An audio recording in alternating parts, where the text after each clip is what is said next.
Welcome to the Unshakeable Talks with me, Katy. This is where we lift the lid on what entrepreneurs are really going through. The struggles, the myths, the mistakes, and the things we've been sold to.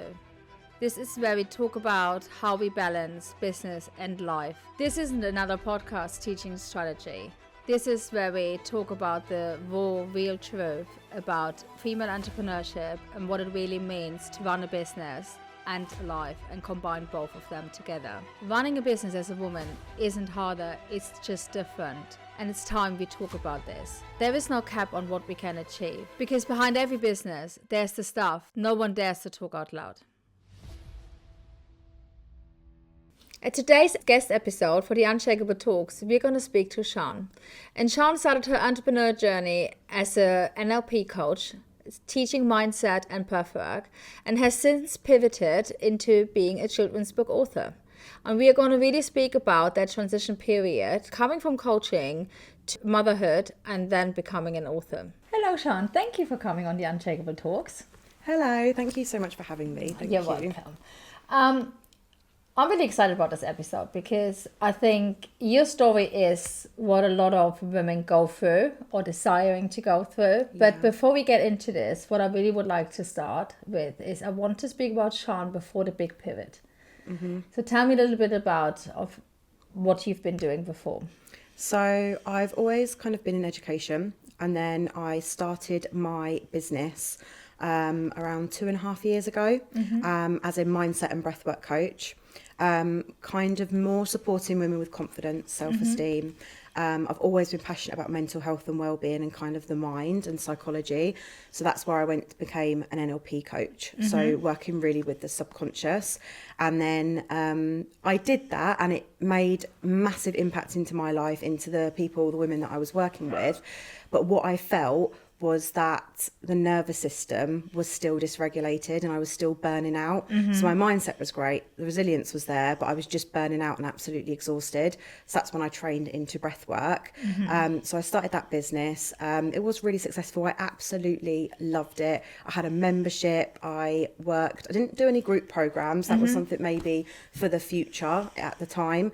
But lots of one-to-one, working with one-to-one women, going inside memberships, doing breath work sessions for them, and I just absolutely loved it. And then kind of made the decision to change things up a bit September this year. And you're also a new mum, aren't you? Yes, I am. And I think Archie is your son's name, isn't it? Yes, Archie. I think Archie was a big reason why you pivoted, didn't you? Yeah. So tell the listeners where you pivoted to and why, and what influence did becoming a mum and Archie have on making that decision? Because I think this is a really important part for everyone to hear. So I think any businesswoman will know, especially where I was, whereas I'd had the business for about 1.5 years, so it wasn't completely new, but that point in business, obviously it does take years to grow something. Yeah. So I was still at a point that I couldn't just take 9 months, 10 months off my business. So Archie is 1 now, just over 1. So he was born November last year. And I took, I think, a couple of months off. I came back in January this year to my business, and I was rearing to go, and I was so excited, and I was like, you know what, I'm going to do this full time. I'm not going to go back to work to the schools. I'm going to do this full time. I had so much passion and drive behind it, and the reality was very different to trying to balance it with a newborn and kind of, you know, processing the birth, being a new mum and all the challenges that come with it. As incredible as it is, there's also obviously a lot of challenges and things that you completely have to navigate. It's huge. And you know, no one can tell you about this. No. It's not something it's the same with the birth. Everyone is saying, oh, how is it? Or how did you do it? And in the times of social media, I feel like motherhood is very much also glamorized. Yeah. Because we only see the really, like, the women who always have everything together, like they're dressed to the teeth, the babies always look clean and nicely matched to their outfits. Yeah. They're still putting the dinner on the table in the evening, and they're running multi-million-dollar businesses at the time, and with ease while sipping champagne down in Saint-Tropez. So we all love consuming content like this. Yeah. But actually, when you go through the process, which is a beautiful process, my daughter is 28, so it's been a while for me. Yeah. But reality is very different, isn't it? It is, and it is beautiful. Like I heard a quote a couple of months ago now, and it said, "Motherhood is the hardest, best thing you will do," and it's so That's true, beautiful, because it is the best thing ever. Like he's like my little bestie, Archie. I love it, but it is so hard as well. And like you said, kind of people tell you before you have your baby or when you're pregnant, and you're like, yeah, but actually the reality is so different. And I think I probably got kind of pulled into that on social media, because I did still struggle with a lot of comparison, sort of where I was, where I wanted to go, what other people were doing. I saw these mums, you know, with these big, you know, like you said, multi-millionaire businesses, sipping their champagne, looking very glamorous, and I'm like, how do they do it? And then the reality of actually being so different. And yeah, I just got caught up on it. I was very much like, go, let's try a new thing, do a different thing, and trying to still find how I could carry on with the business. But yeah, it got to about July, August, when I actually then decided the next thing to write a book, because I've always loved writing. Again, like I said, my expertise is in education, working with children with those emotional difficulties. So I've always had that experience. So I decided to write a book kind of around that, the emotions, big feelings. And then I just loved working on that, and it was so flexible. It wasn't something that I had to keep up with the content and things on social media, which at the time I was finding really difficult, having a new baby and kind of the responsibilities with that as well. You know, I do have postpartum anxiety as well, so I was also struggling with that on in the background. And I think there was just too many plates spinning, and I had to make a decision on what plate would be just put to the side for the moment, because I think I will probably return to my business at some point. I would love to return to it at some point, but at the moment it's kind of what I feel good with, and that's obviously, you know, being the best mum I can be to Archie as he's so young as well, and really kind of savouring those moments, focusing on the book, and kind of being back in schools and things at the moment. So some people who are listening to this may say, that's okay, Sian, you could do that. I wish I could. I don't have the luxury to do that. Yeah. And how do you feel about this? Because there is truth to this, and I had this all my life. Yeah. People always look at my life thinking it's easy. But the reality is it isn't easy. So even if your private setup allows you to step away from your job or or do that pivot, it doesn't mean that it actually is easy. No. And you being an NLP coach, some people would maybe also think, well, you should have it all figured out, because that is what you're teaching. That is what you kind of help other women with. But what would you say to those listeners? I would say, if it's something like, I'm in a good position, I'm in a lucky position that I do have kind of passion and drive in other areas. I feel like a lot of the women that do have those kind of opinions and like, oh, but no, that's not going to work for me, and I have had those conversations before, is their business is their thing, like that they absolutely adore and love. And as much as I loved my business, I also love working with children and had kind of my degree and stuff and experience through that. So I had that kind of like to fall back on, I guess is the word, to go into as well. Whereas the women that I have worked with or have spoken to and had these conversations with, there's not really anything else that lights them up. Like their business is what lights them up, you know, the work that they're doing, whatever that may be within their business. Whereas I guess I'm kind of, I don't know, lucky or grateful that I have kind of two, like my business, my coaching, my mindset, I love it, but I also am really passionate, and actually it does light me up being in schools and working with children as well. So that's why I kind of made the decision to kind of, you know, find a job within a school and doing what I love within that, rather than carrying on with the business. And I think with the mindset side, I feel like mindset coaches have this all the time, and there's so many mindset coaches that talk about this online, because it is a lot of pressure on mindset coaches, I feel, because they're a mindset coach. You're still human, aren't you? Yeah. You're still going through the emotions. You're still having to sort out the same shit what everyone else has to sort out. Exactly. No one's perfect. Like we still, just because we have tools and things to help us, yes, which some people don't, and that's what we can help with.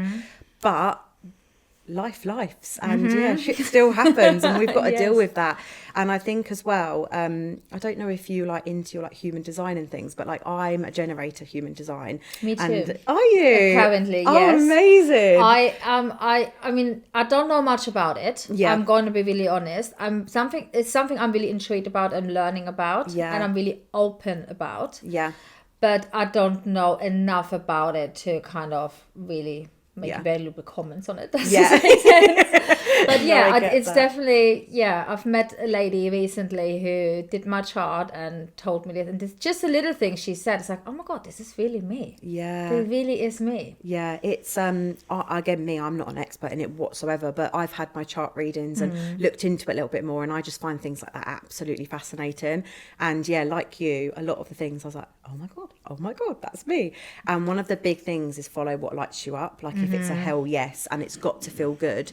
And I feel like with myself as well, and the way that I work, when I get really into something, I'm kind of very tunnel vision, and I put my all into that. And I kind of, would work up like until late hours at the night and things like that. Like I would just go and kind of be in a very like focused energy. But it's got to feel good, because if it doesn't feel even that bit good to me, it just completely drains me, and that's definitely like generator energy. And it got to the point, unfortunately, with my coaching business, that it got to that point where it was just feeling forced to do the content. It was feeling forced to put things out. And like I said, I generally do feel in my gut that it will come back at some point, but it's just not the season for that right now. And it just doesn't feel 100% aligned right now. So I don't know what it will look like if it does come back, but it doesn't feel a hell yes. So then I kind of let into that. And I have tried to live by human design a lot more since I had my chart, like a year or two ago now. And I just kind of had to make that decision, be like, I need to take a pause on this and focus on actually what does feel good right now. But it was tough. It was a tough decision. I think what I hear from this is what a lot of women miss. And this is what I go through with every client who comes to me. You're prioritizing yourself. Yeah. When you say that clients you've worked with, their whole identity is built around their business. Yeah. I see this a lot with mothers. Yeah. And my sister, for example, is one of them. Her whole identity is around her children. Yeah. She doesn't have a different identity. Yeah. And I feel like if one thing that is your business or your children becomes your whole identity, it is so difficult to actually function in life, being in a position to make those difficult decisions, what you've made. Yeah. And every decision you made, from what you just said, you link this back to what felt right for you, what aligns with you right now, there and then. You don't kind of exclude something. You loved your coaching business. Yeah. And you walked away because it just felt right and didn't serve you at that very moment. Other things became more important, and I think that's an enormous life skill to have. Yeah, and I think as well, like I start a new job soon, which is a mental health lead in a primary school part-time, 3 days a week, so works really well with Archie. That is a role that I have been looking for years in primary schools, but actually you would think it's a common role to have in schools. It's really not. There are very many like limited schools that have that role, and I feel like I do believe in like signs and manifestation universe and things, and I do believe that obviously I wouldn't have found that if I was still doing my business. And I feel like that was just kind of like okay, you're on the right track, like keep going, just keep focusing on this. And like I said, maybe coming back to the business in the future, but finding this job, going for it and getting it, like being accepted for it, is just really exciting for me, because like I said, it is a role that I have been looking for a while, and I feel like that was again just telling me like you closed one door, one chapter, which made you open for the next one. And something you deeply desired as well, from the sounds of it. Yeah, definitely. So that's super exciting. Really exciting. Really exciting. And you, in a way, if you think about it, you achieved what a lot of mums want to achieve, because a lot of us, and to be fair, if I look back on my career, I started my business, Robin was probably about 3 years old. But there were two reasons why I started it. One reason was I couldn't, and I'm honest, I'm going to say it, I couldn't bear another mummy talk. I couldn't bear another mum, meeting another mum, talking about their children's wash on the back. Yeah. And everything around kids. Yeah. Nothing else. I didn't have. And my English was really poor at the time because I didn't speak the language when I came to the country. But any conversation I had was just about the children. There was nothing else. So I was surrounded by people who all they saw was their kids and nothing else. And I was quite young. I was 23 when I had my daughter. So I wasn't ready for this. I wasn't ready to be like wholesome and be at home and just talk about like mish carrots and washes on your kids' back. And I felt like I was a really great mum. I loved being a mum. But that wasn't enough for me at the time. Yeah. That's why I made a decision to work, to go back to work. I never had to work. So I really made this really conscious decision to do something for myself, to get myself into kind of a different mindset and environment. Yeah. Because I believed it will make me also a better mother. Yeah. Yeah. No, I agree. And I think there's a lot of guilt around that. You know, when I've had these conversations with people, especially like older people as well, like, you know, more so like my grandparents' age and things, and you know, not so much, I'm very lucky, not so much my grandparents, but that similar age group, and you know, like the old ladies in the cafes and things like that, like, oh, you need to savour this time, and I savour my time. I'm very lucky, I have only needed to go back part-time, so I do have 2 whole days with Archie, and I savour those days. I look forward to them every week. I love those days, but I need something for me, and I've said, like, I've got a lot of experience, a lot of expertise with education or coaching, whatever it may be, right? You know, writing a book now, becoming an author. I have so much drive and passion. I'm very ambitious, and I don't want to let go of that, because that is part of me. You lose so much of your identity as a mum, as we've spoken about a little bit already. And I just think, like, that is really important to me, to have both, to be able to work, to be able to actually use my brain in different ways than you said, other than, you know, what's for tea, or what should we make, or what toy does this do, let's stack these cups, you know, amazing, so much fun, but does, you know, I need to use my brain very differently to that as well. But I think there is also a lot of guilt around that, and certain conversations that I had that make you feel guilty for wanting kind of both, and wanting to be more than a mum, because like you, I know I'm a better mum when I'm, you know, actually following my ambitions and passions. I know I'm a much better mum than if I didn't, and I would just be at home all day. I think I would go a little bit stir crazy, and I know that I wouldn't be as better mum as I am at the moment. And I think what it also does to you is, and you're not quite there yet because Archie's just 1. Yeah. But the women I work with, what I see a lot, and the women in my age group at mid-40s, pushing 50s, I said it. Once you're through like being a mum and doing the kids stuff, and your children actually start their own life, i.e. university, or leaving the home and all of this, a lot of women, because they have never built their own identity, they never really looked after themselves or thought about what I actually want to do. What is it what makes me me? This is when they then fall down that whole spiral, and this is where this kind of empty nest syndrome comes in. And people always look at me like, oh, do you not miss your daughter? And I'm like, I do, but I absolutely love my life. Of course, I'm a mum. Of course, I will miss her when she moves out and all of this. But I love my life. I love my partner. I love my husband. We love our life together. I have a different, like, my identity is not just being around the mum. And I think that's really important. And I would like to go back a bit in our conversations and speak about the postnatal anxiety. And I know you don't mind speaking about this, and you're quite passionate about bringing awareness to this.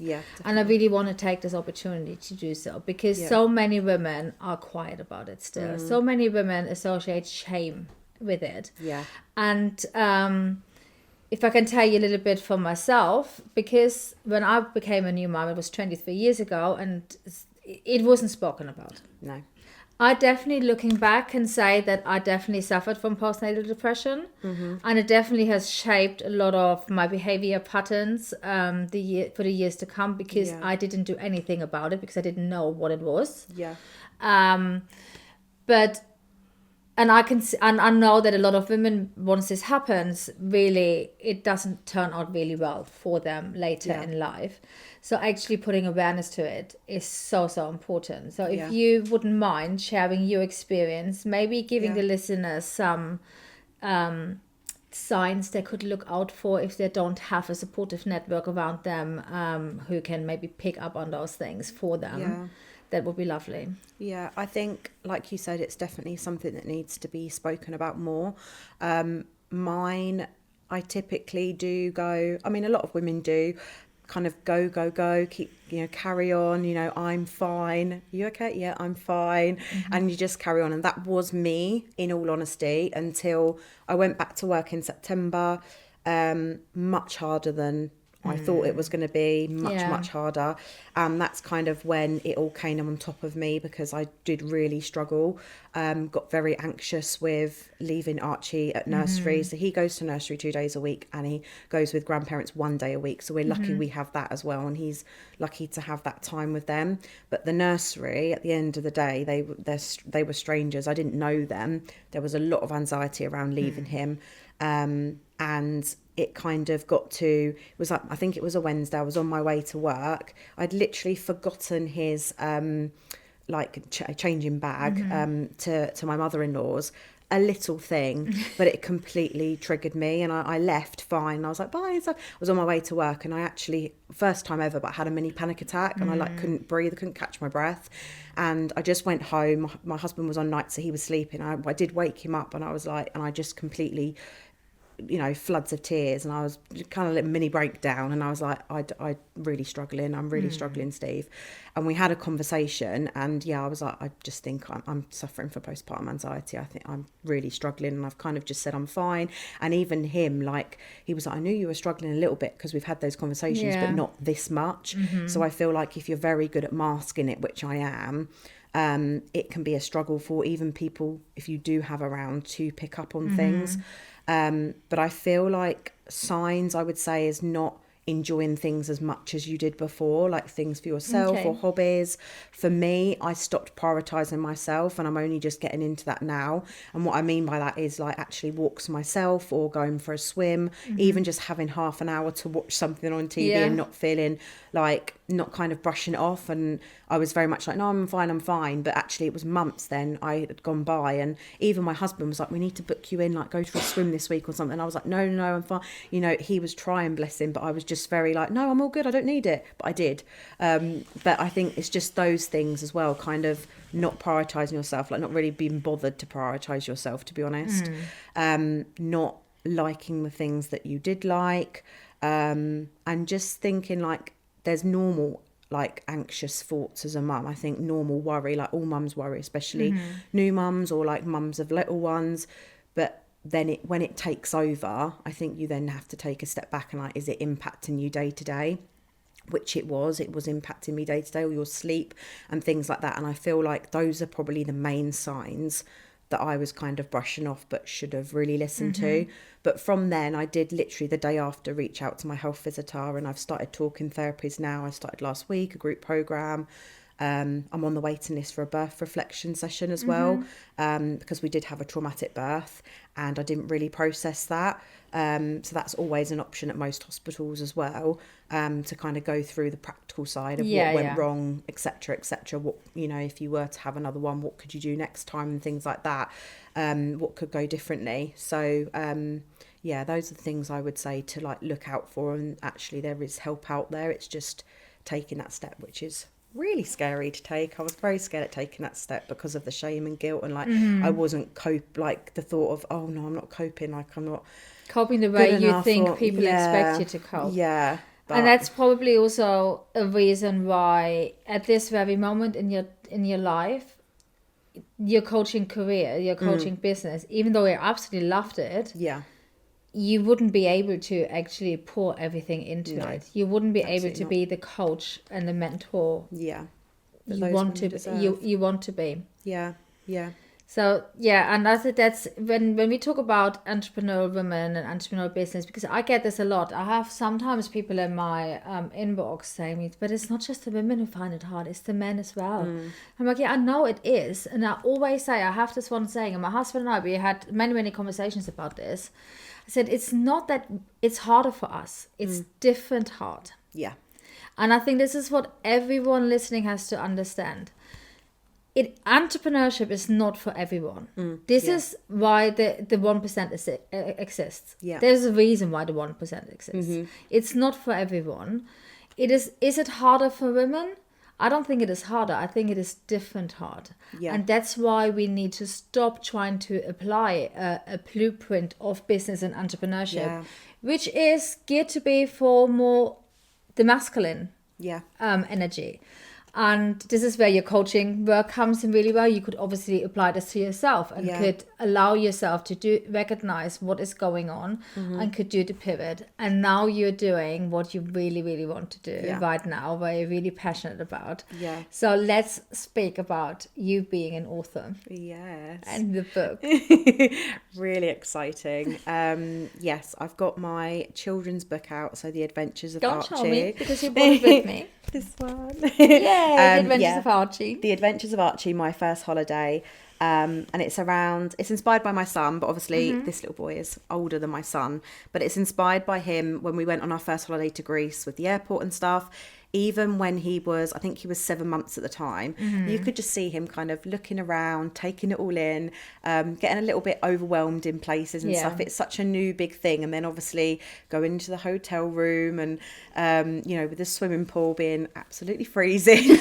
And even though it was a lovely holiday, there were so many new things. And even at that age, I was like, there's so many new things that children have to navigate and so many big feelings that they feel. And again, working in schools, I've seen the other side of it, and when they really struggle with that, of how to process it, and then it comes out in their behaviour, or it comes out in them like masking or becoming really quiet in class and things, and not really engaging in class because they've got those big feelings and they don't know how to process it. So kind of all of that made me think, you know what, I'm going to write a book created and based on emotions and big feelings, and just helping children feel normal about it, and that it's normal to have big feelings and it's not scary, and kind of help them to process it, but within a book and within like a really fun, exciting story, rather than just an adult saying, this is the emotion and you've got to feel this, and things like that, in a fun way, because a lot of children love books and they love being read to, and I think that's really important. And I love reading, now he's over 1, he's now pointing at books and taking books and then giving them to me and sitting on my lap because he wants me to read them. And it's just a lovely experience. It's a really, really special book. And it's going to be part of a series. So lots of different firsts coming out over the next year. And it's really, really exciting time.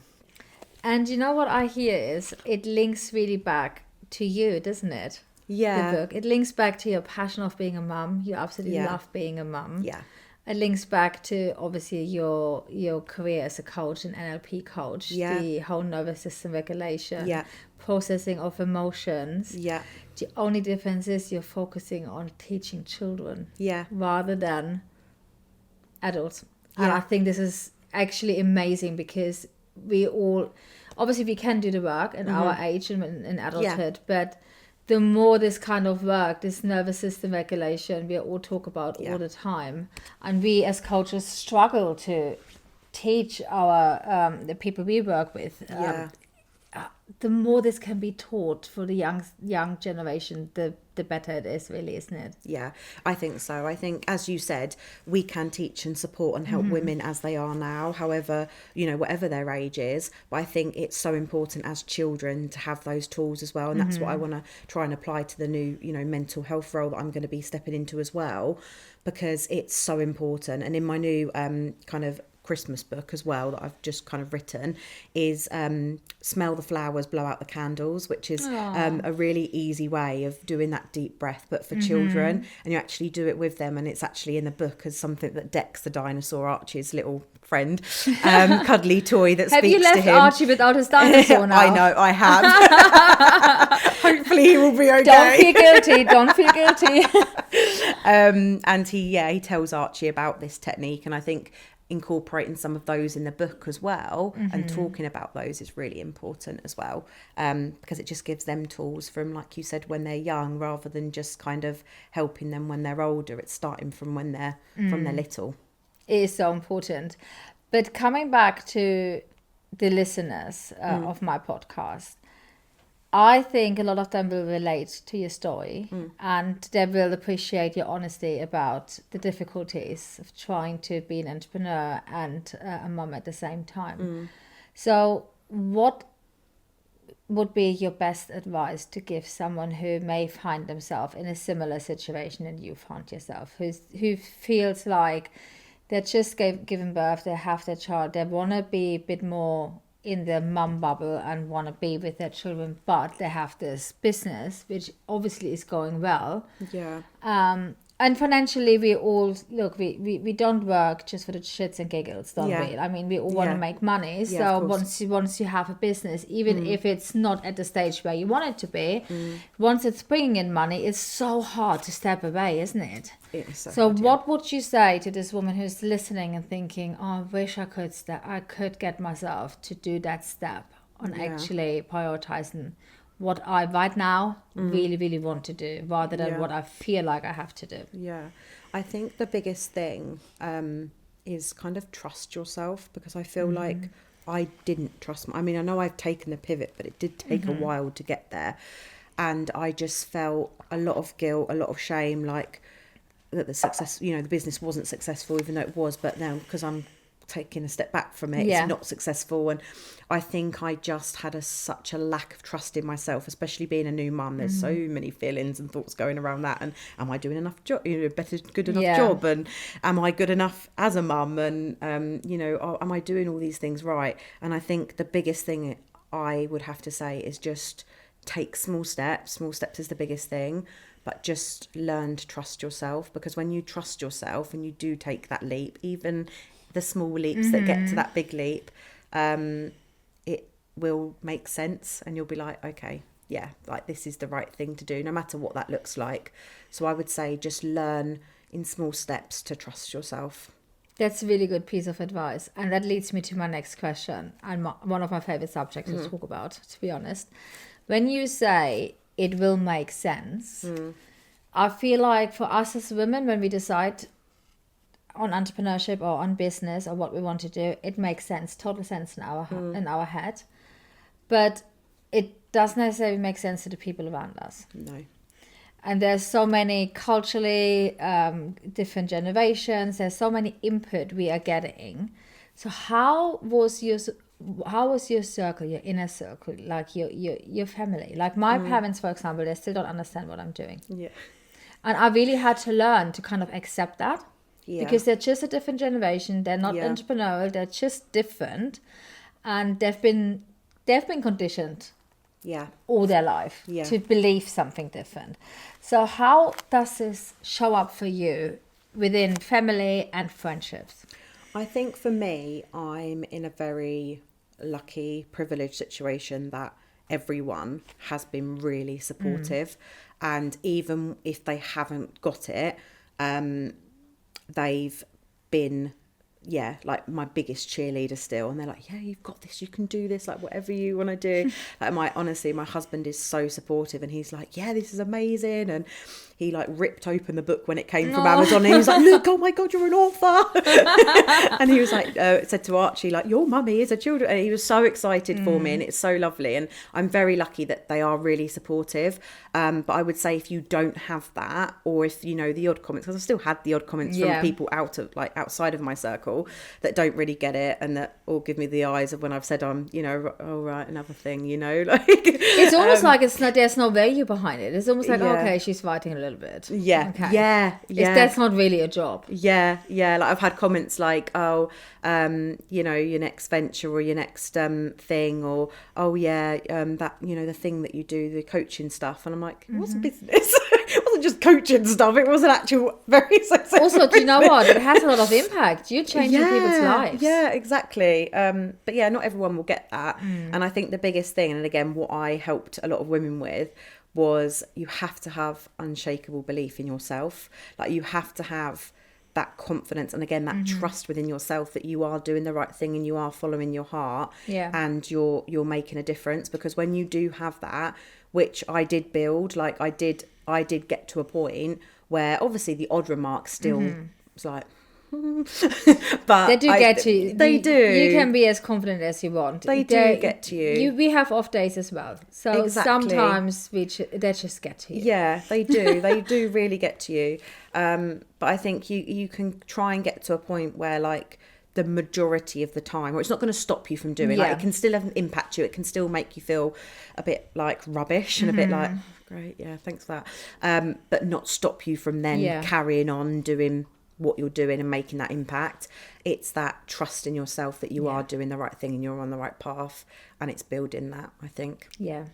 So would you say, if I would give you a golden ball and you could put it either in spending 20k on the new best business strategy to get your coaching business back while you're being a children's author, or give you the golden ball to spend it on actually getting this trust and building your confidence, where would you throw it to? 100% trust and confidence. I mean, even as a mindset coach, like that's all I said. Like strategy, you need a strategy as a businesswoman. You need it as, you need a strategy. But there is no point having a strategy if you don't have the confidence and trust behind it, because you're not going to do it. You're not going to follow through with that strategy, or you're going to do it half-heartedly because you don't actually fully trust it because you're doing it. So I feel like, mindset, everyone says it, but it's so true. Mindset, you need a strong mindset. You need to work on your growth, self-development, your trust within yourself, your self-belief, your confidence, to be able to execute any strategy. Then you kind of work into your business. So I like to end this episode with the question I asked everyone, if you don't mind. Yeah. So if you could give your younger self one brutally honest piece of advice about business, what would that be? I would say, fuck what everyone else thinks. Because when I was younger especially, I very much thought I was too much, and that impacted me massively at the beginning of my business, and it still comes in little bits now. Too much, too chatty, too bubbly. I've always had quite a lot of Duracell bunny kind of energy. Not a lot of people like that sometimes. And I feel like actually just go with what you love, go with your passion, lean on the people that actually are supporting you and clapping you in all avenues, not just when you're doing well. And just, try your best and not even care, because if you're a caring person, you're going to care what people think, but not let it stop you.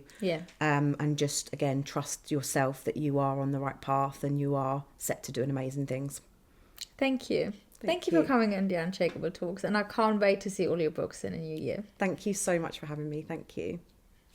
If you've been feeling stuck or disconnected from the woman behind your business, this is your sign. The Identity Shakeup is my new free audio, a short, powerful reset to help you to get clear on the person who you've become and the person your business needs next. Head to the link in the show notes to access it today.